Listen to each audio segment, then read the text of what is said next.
radioactive waste is the primary byproduct of nuclear power generation. There's two types: low-level waste, which are simply items that become contaminated, makes up the vast majority of waste that's produced, whereas high-level waste are highly radioactive materials, usually the spent fuel rods and stuff, and it takes several thousand years to decay, usually. In the past, spent fuel rods were stored in the cooling pools on site, but in the 80s, they started to run out of room for those. And so they started using dry cask storage, where after spending a year in the cooling pool, the high-level waste could be put into a cylinder container with steel and concrete shielding to prevent radiation contamination. These casks can store fuel for a very long time, but that's still not long enough. Ideally, we would contain these materials in deep geological repositories. These are things like very stable mines deep underground, several hundred to 1,000 meters. Usually, they are designed specifically to isolate waste using both the containers and the natural geology of the surrounding rock to prevent contamination of anything that might reach the surface. 10,000 years is a very long time for humans, but not so much for the Earth. There are currently 4 high-level waste repositories on Earth. 2 that are in Germany that are closed, meaning they've already been filled and then collapsed in. 1 in Finland, and then 1 in the US. Several more are currently being discussed, designed, or built in other countries, but obviously that takes a very long time. So here you can see the general design of the casks and repository. And here's a tunnel boring machine, which would be the type of thing to dig the repository. The one deep geological repository in the US is called the Waste Isolation Plant. It was opened in New Mexico in 1999. And it's expected to close after about 35 years of use. Incidents in 2014 led to 13 employees receiving minor exposure to some radiation, though there were no deaths or hospitalizations. And follow-up testing revealed that their internal radiation levels have dropped back to normal.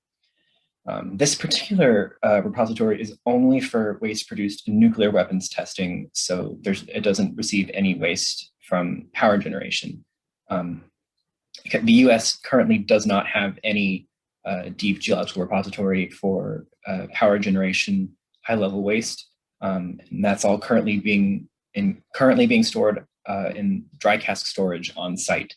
The Department of Energy currently is pushing to allow the waste isolation pilot plant to accept spent fuel, but it's experiencing a lot of pushback from the public. The Yucca Mountain was proposed in 1978 as a potential deep geologic repository site in Nevada. The site was finalized in 1987 and the Department of Energy began building there, but the whole project was very controversial, especially among the residents of Nevada, and there was not very much funding put into the program. The Yucca Mountain itself is part of the sacred land of a group of native people called the Western Shoshone, and the mountain itself is very important to their cultural identity, and so they were a major factor in preventing this project. In 2009, the Obama administration pulled all funding for it and did not cite any safety, technical, or scientific reasons for the closure. So it's assumed that the reasons were entirely political. The Trump administration attempted to revive funding for the operation, though the president himself publicly stated several times that he disapproved of the project. Currently, it's in limbo, and we're not really sure where it's going. Here are some pictures of the tunnels. As you can see, a lot of work has been done already. Many of the tunnels have been built in the mountain.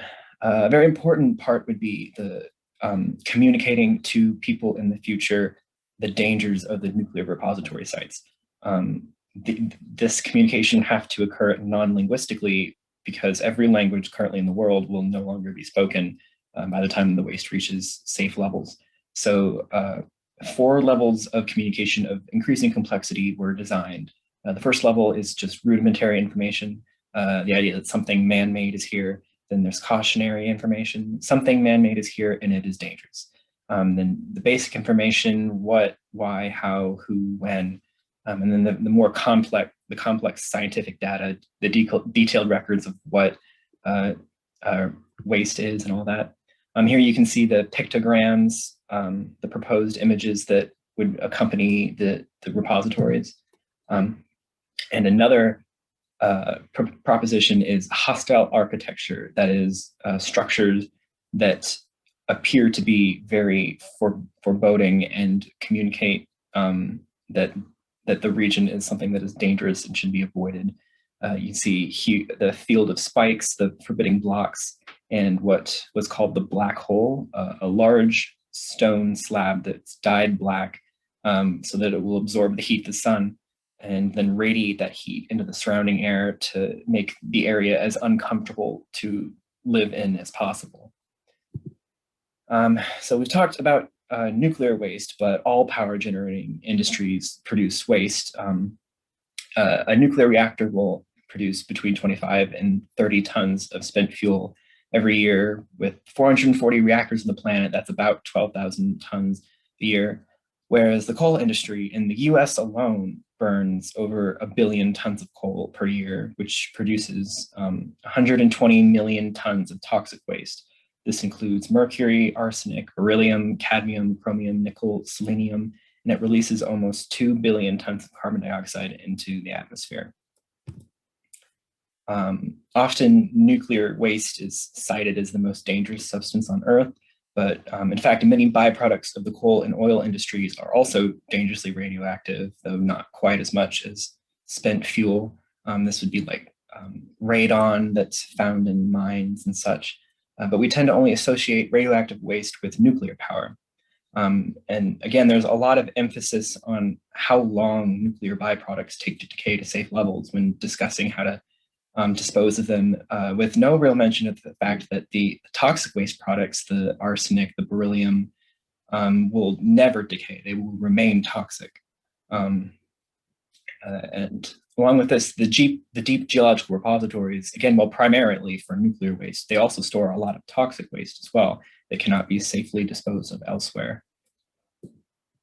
So which one is more dangerous? Well, it's very difficult to really quantify that kind of thing. People generally think of radiation as being more dangerous because it can basically kill you from a distance. You just died from being near it. But comparatively, there's much less radioactive waste in the world than toxic waste, though it is easier to avoid toxic waste in that you really have to ingest it or inhale it for it to be able to kill you. Here you can see a picture of the elephant's foot, which is the melted remains of the Chernobyl nuclear reactor core. You can see in this picture that it's still glowing with heat, and it's radioactive enough to mess with the film of the picture, despite this being taken almost a decade after the meltdown happened. So along with that, we see that there's a trend that most deaths relating to nuclear power occur when something goes wrong, when there are accidents, or when the safety or maintenance standards are not being upheld properly. Whereas air pollution is one of the leading causes of death in the world, and the coal industry is one of the leading contributors to air pollution. So you see, while the difference between the number of nuclear reactors in the world must be taken into account here. Obviously, there's going to be fewer people near nuclear reactors at any given moment. The numbers are still, there's a huge discrepancy here between which one is more dangerous to just people in general. So here are my citations. Thanks for watching.